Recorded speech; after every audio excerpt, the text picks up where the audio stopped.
In June 2024, a military historian at the Imperial War Museum in London was digitizing a collection of World War II photographs when he made a discovery that would rewrite everything we thought we knew about one specific combat mission. It was a routine portrait, an American B-17 bomber pilot standing in front of his aircraft in England, 1943. Standard military documentation, just another young airman among millions who served. But when the historian enhanced the image to ultra-high resolution and examined details invisible to the naked eye for 8 decades, something emerged from the background. Something that had been deliberately hidden.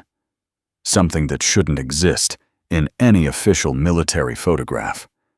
The historian, Dr. James Crawford, immediately sealed the image and contacted the U.S. Air Force Historical Research Agency. What he discovered wasn't just remarkable. It exposed a cover-up that had been maintained for 81 years and revealed the truth about a mission that officially never happened. And once you understand what you're really seeing in this photograph, you'll never look at World War II history the same way. This is the story of one photograph, one pilot, and a secret that was buried for 8 decades. Let's start from the beginning. The Imperial War Museum in London houses one of the world's most comprehensive collections of World War II photography, over 11 million images documenting every theater of the war. Most have been cataloged, digitized, and studied extensively. But in June 2024, a previously overlooked collection arrived from a private estate in Yorkshire that had never been professionally examined. The collection belonged to the late squadron leader Arthur Pemberton, a British liaison officer who had worked with the U.S. 8th Air Force stationed in England during 1943 and 1944. Among his personal effects were approximately 200 photographs, most showing routine military life at American bomber bases in the English countryside. Dr. James Crawford, a military historian specializing in the air war over Europe, was assigned to process and catalog the collection. It was expected to be straightforward archival work, interesting for historians, but unlikely to reveal anything significant that wasn't already well documented. One photograph immediately caught his attention, not because it was unusual, but because it was so perfectly ordinary. The image showed a young American pilot standing at attention in front of a B-17 Flying Fortress bomber. The photograph was taken outdoors in daylight, with the massive 4-engine aircraft dominating the background. The pilot wore standard U.S. Army Air Forces uniform, leather, a 2-flight jacket, officer's cap, wings badge prominent on his chest. His face showed the typical expression of military portrait photography: serious, professional, proud. On the back of the photograph, written in faded pencil, was an inscription: Captain William J. Morrison, 351st Bomb Group, March 18, 1943, Polebrook Air Base. Dr. Crawford recognized the 351st Bomb Group immediately. It was one of the most decorated American bomber units in Europe, participating in some of the war's most dangerous missions deep into German territory. Polebrook Air Base, located in Northamptonshire, England, had been their operational headquarters. The photograph itself was in remarkably good condition for an 81-year-old image. No significant fading, minimal scratches, only slight yellowing at the edges. It had been carefully preserved, suggesting it held personal significance for squadron leader Pemberton.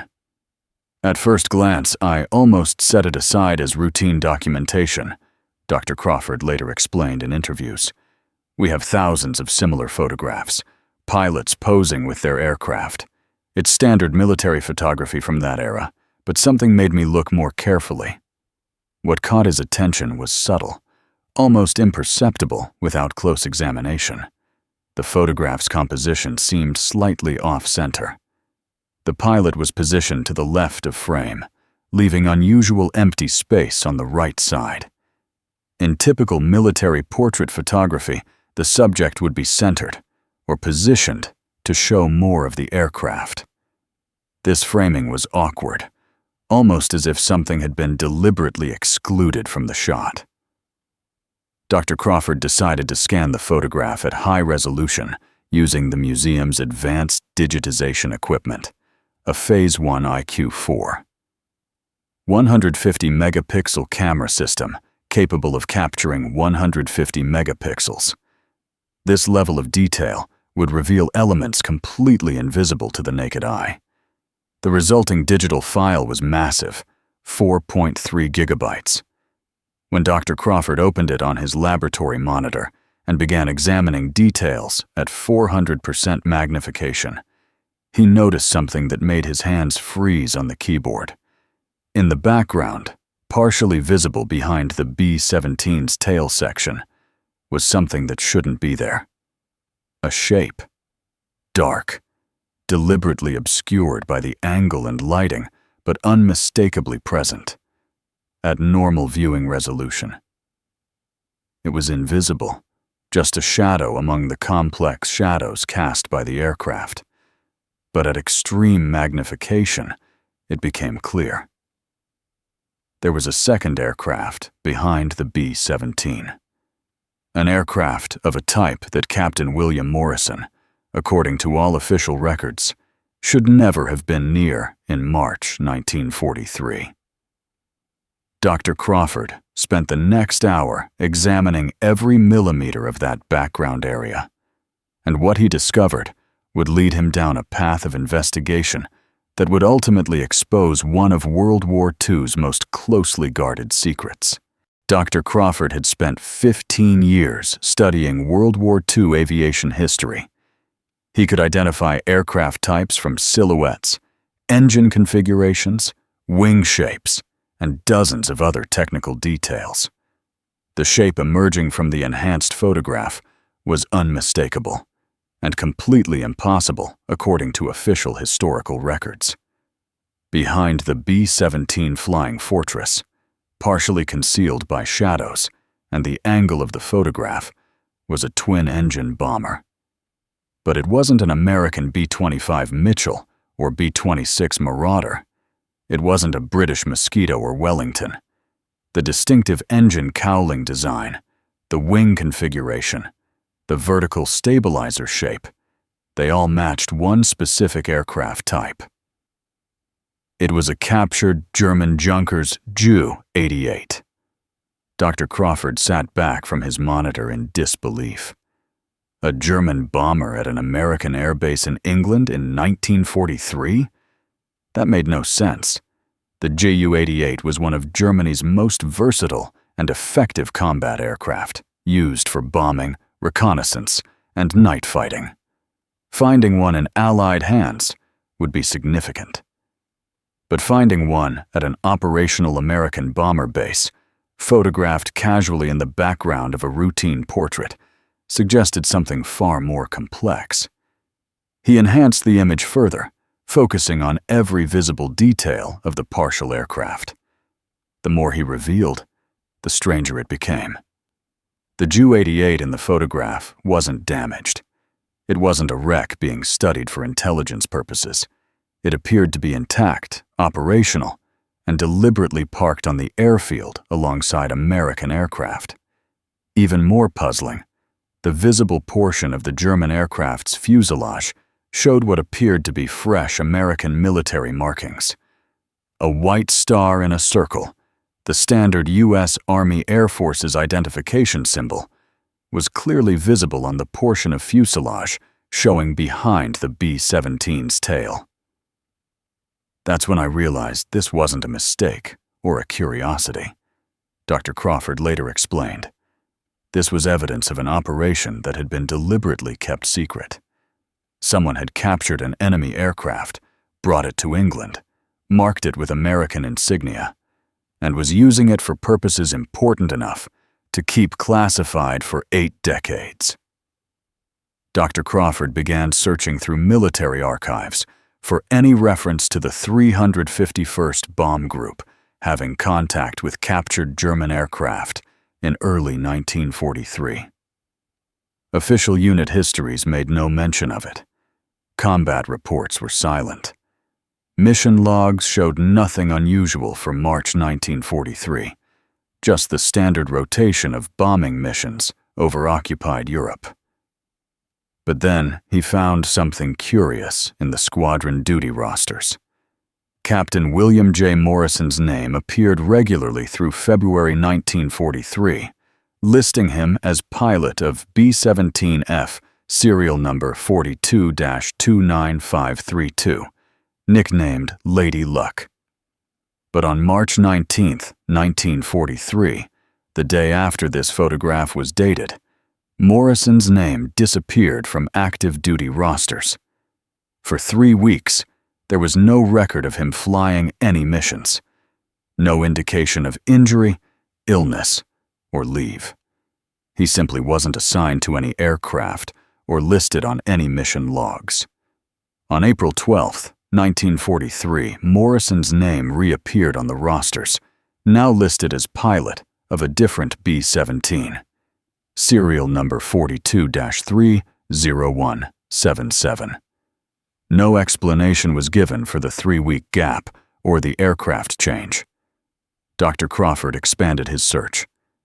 What was the 351st Bomb Group doing during those 3 weeks in late March and early April 1943? The official records showed reduced operational tempo, attributed to poor weather and aircraft maintenance requirements. But several documents showed cryptic references to special operations support and temporary assignment of personnel to RAF liaison duties. Then Dr. Crawford found the photograph's smoking gun. In the Royal Air Force Archives at Hendon, he located a brief memo dated March 20, 1943, from RAF Intelligence to the commander of the U.S. 8th Air Force. Reference captured enemy aircraft EA-88. American volunteer pilots have been approved for evaluation program as discussed. Aircraft will remain at Facility 7 for duration of testing. Strictest security protocols apply. Facility 7, EA-88, American volunteer pilots. March 1943. Dr. Crawford now had enough pieces to understand what he was looking at. The British had captured an intact Ju-88, probably from a forced landing or defection. They wanted to evaluate its capabilities, but needed pilots willing to fly an enemy aircraft in simulated combat conditions. They had requested American volunteers, and Captain William Morrison had been selected. The photograph wasn't routine military documentation at all. It was taken before Morrison departed for his secret assignment, a memento of the last day he would fly American aircraft for 3 weeks. Squadron Leader Pemberton, the British liaison officer, had taken the photograph, deliberately framing it to show both Morrison's B-17 and the German aircraft he was about to fly. A subtle record of a classified operation that officially never happened. But why was this operation still classified 81 years later? What had Morrison and the other volunteer pilots discovered about the Ju-88 that required decades of secrecy? The answers would prove to be far more significant and dangerous than Dr. Crawford could have imagined. Dr. Crawford's research had given him enough information to make a formal inquiry to the U.S. Air Force Historical Research Agency and the UK Ministry of Defense. What he didn't expect was how quickly and seriously his inquiry would be taken. Within 48 hours, he received a call from Colonel Richard Hayes, U.S. Air Force, retired, who identified himself as a historical consultant working with the Air Force on declassification reviews. Colonel Hayes requested an immediate meeting at the Imperial War Museum to discuss Dr. Crawford's findings. When they met the following day, Colonel Hayes brought with him a sealed file folder marked with decades-old security classifications. "What you've discovered," Hayes said without preamble, is evidence of an operation called Defiant. It's been classified since 1943, and technically, it's still classified, though at this point that's more bureaucratic inertia than legitimate security concern. Hayes explained that in March 1943, British forces had indeed captured an intact Junkers Ju-88 under circumstances that remained sensitive even after 8 decades. The aircraft had landed at an RAF base in Scotland, flown by a Luftwaffe crew that had defected, but that defection was part of a larger intelligence operation that couldn't be publicly revealed without compromising other ongoing activities. The Ju-88 crew included a senior Luftwaffe technical officer who brought with him detailed information about German aircraft development, radar technology, and defensive systems, Hayes continued. His defection was worth far more than one aircraft, but to protect his identity and the intelligence network that facilitated his escape, the defection had to appear to be a standard forced landing or capture. The RAF had wanted to evaluate the Ju-88 thoroughly, but faced a problem. British pilots were needed for combat operations and couldn't be spared for extensive testing of captured aircraft. Additionally, the RAF wanted American input, since U.S. bombers would be flying deep into German airspace, where they would encounter Ju-88 night fighters. The solution was Operation Defiant, a joint RAF-USAAF program using volunteer American pilots to evaluate the captured Ju-88's capabilities, particularly its performance against Allied bombers. The aircraft was repainted with American markings and based at a remote facility in Scotland where American volunteers would spend 3 weeks learning to fly it, testing its combat capabilities, and developing tactical recommendations for bomber crews facing Ju-88 attacks. Captain William Morrison had been one of 6 American pilots selected for the program. They were chosen based on flying skill, technical knowledge, and ability to maintain strict secrecy about their assignment. The photograph you found, Hayes explained, was taken by squadron leader Pemberton, who was one of the British coordinators for Defiant. He wasn't supposed to photograph the Ju-88, even in the background, but Pemberton apparently wanted a personal record of the operation. He kept that photograph his entire life, but never showed it to anyone or included it in official archives. Dr. Crawford asked the obvious question, why is this still classified after 81 years? The war ended nearly 80 years ago. Hayes hesitated, then made a decision. Because what Morrison and the other pilots discovered during Operation Defiant became the foundation for classified tactical developments that influenced air combat doctrine for decades afterward. And because Morrison himself, Hayes paused. Morrison didn't survive the war. He died in October 1943 during a mission over Germany, and the circumstances of his death are directly connected to what he learned flying that Ju-88. Hayes opened the classified file folder and removed several documents. I'm going to show you something that's never been publicly released. Morrison's final mission report, filed 3 days before his death, and a letter he wrote to his wife that was intercepted by military censors and sealed because of its content. What those documents revealed would explain not only why Morrison's photograph had been preserved so carefully, but why the truth about Operation Defiant had been hidden for 8 decades, and why Morrison's final mission had been deliberately obscured in official histories. The real story was just beginning to emerge. The mission report that Colonel Hayes showed Dr. Crawford was dated October 11, 1943, 3 days before Captain Morrison's death. It was marked secret and had never been declassified. The report documented Morrison's 23rd combat mission, a daylight bombing raid on ball-bearing factories in Schweinfurt, Germany, one of the war's most heavily defended targets. But the report wasn't about the bombing mission itself. It was about what Morrison had observed during the fighter attacks his formation encountered over Germany. Morrison had written, "At 14:20 hours, our formation came under attack by approximately 15 enemy aircraft identified as Ju-88C variants equipped for night fighter role, but operating in daylight. Attack pattern was highly organized and sophisticated, suggesting coordination by ground-based radar and communications far more advanced than intelligence briefings had indicated."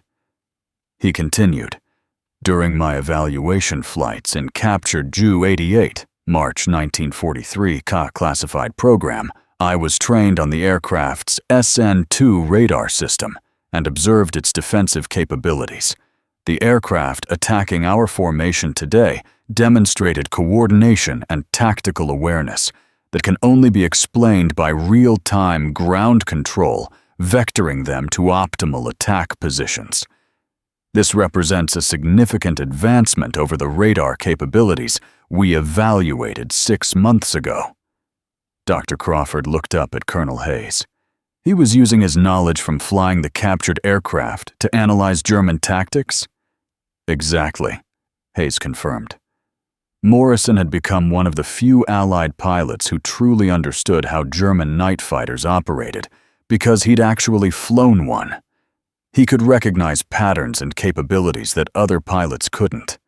And what he was seeing in October 1943 indicated that German technology and tactics had evolved far beyond what Allied intelligence believed. Morrison's report concluded with a stark warning. Recommend immediate tactical reassessment of daylight bombing strategy over Germany. Enemy fighter coordination suggests radar-directed defense system of unprecedented sophistication. Current bomber formations are predictable and vulnerable. Without significant tactical modification, bomber losses will become unsustainable. Morrison had been right. The second Schweinfurt raid, conducted 3 days after his report, resulted in catastrophic losses. 60 bombers shot down, 600 men killed or captured, and over 100 additional aircraft damaged. The losses were so severe that deep penetration daylight bombing missions were temporarily suspended while tactics were completely reorganized. Colonel Hayes then showed Dr. Crawford the second document, Morrison's intercepted letter to his wife, dated October 12, 1943. The letter began conventionally, discussing weather, food, missing home. But then Morrison had written something that military censors had immediately flagged. "I've been thinking a lot about my time with that special project back in March. You remember I couldn't tell you where I was for those 3 weeks? I learned something then that I wish I didn't know now. I learned what it feels like to be the hunter instead of the hunted. I sat in the cockpit of that machine and understood exactly how they see us, how they plan their attacks, how vulnerable we really are up there. When they came at us today, I recognized everything. The approach angles, the coordination patterns, even the timing of their attacks. I knew what they were going to do before they did it, because I'd been taught to think like them. And Sarah, here's the terrible part. I could see exactly how our own tactics are getting our boys killed. I've written reports, I've tried to explain, but the brass don't understand what I'm telling them, because they've never been on the other side." The letter continued. "I've requested permission to brief bomber crews directly about what I learned, using my experience from that special project. Maybe if pilots understand how the enemy thinks, we can develop better defensive tactics. But my request has been denied for security reasons.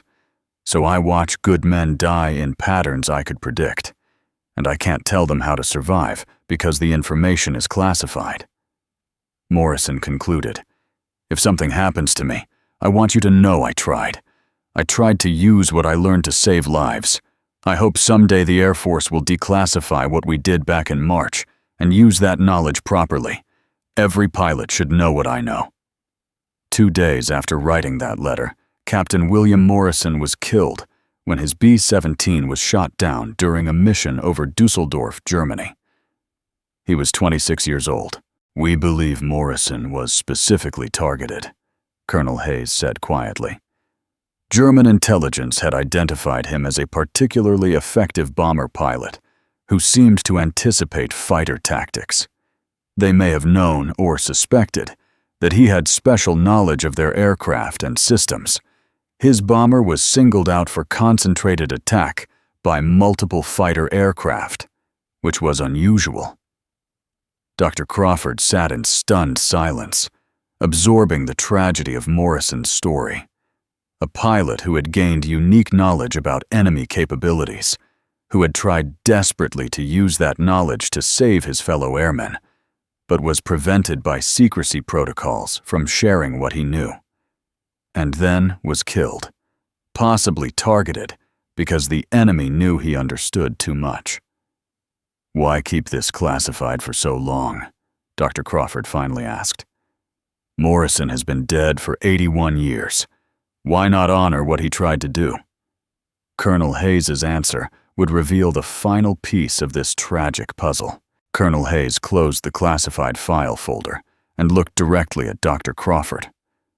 Operation Defiant remained classified for decades because Morrison wasn't the only pilot involved, and he wasn't the only one who died.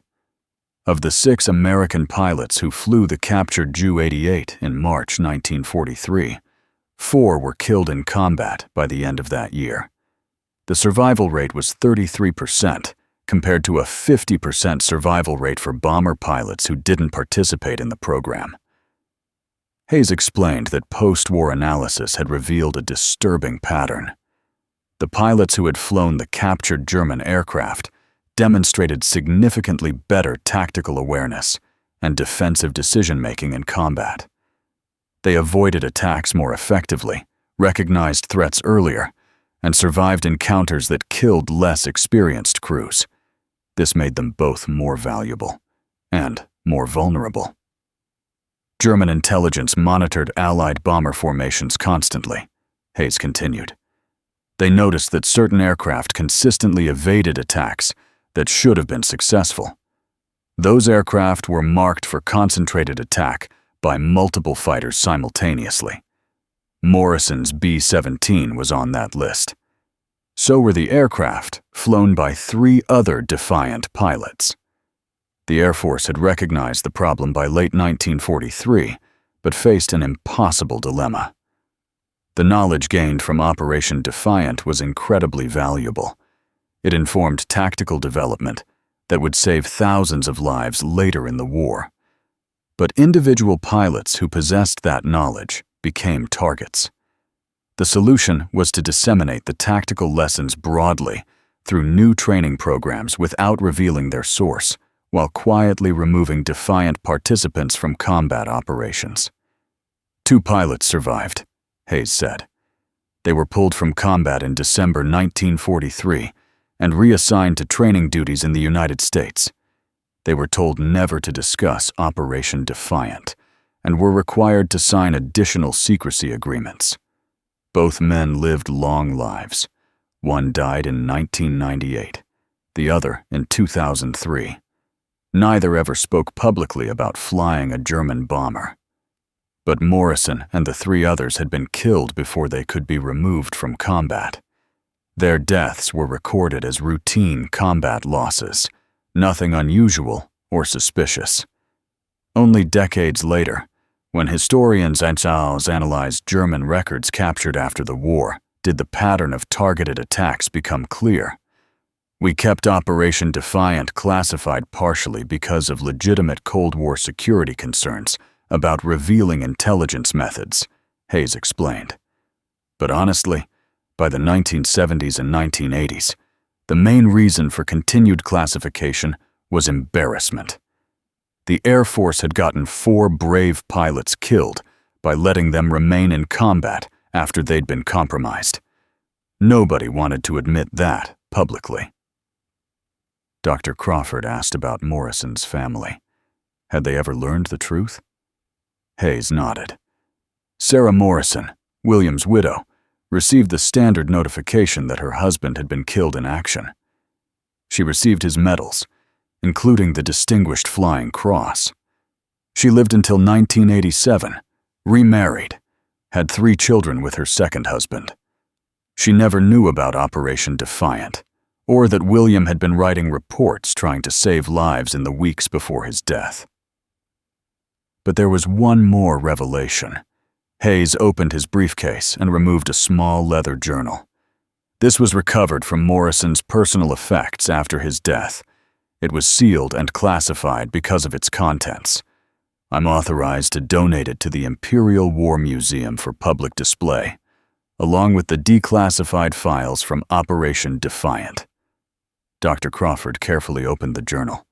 Inside were detailed notes, sketches, and technical observations from Morrison's 3 weeks flying the captured Ju-88.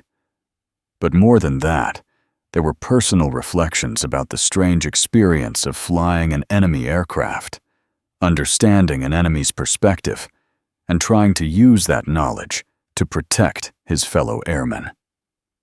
One entry, dated March 28, 1943, read, "Today I flew against a flight of Spitfires in simulated combat. I was in the German aircraft, playing the enemy, attacking RAF fighters. It was the strangest experience of my life. For 20 minutes, I wasn't an American pilot fighting for freedom. I was just a pilot fighting to survive. And I realized something. The men flying those German bombers that attack us aren't monsters. They're pilots like me, trying to complete their missions and get home. That doesn't change the fact that we have to stop them, but it changes how I see this war." Dr. Crawford felt tears welling in his eyes, reading Morrison's words.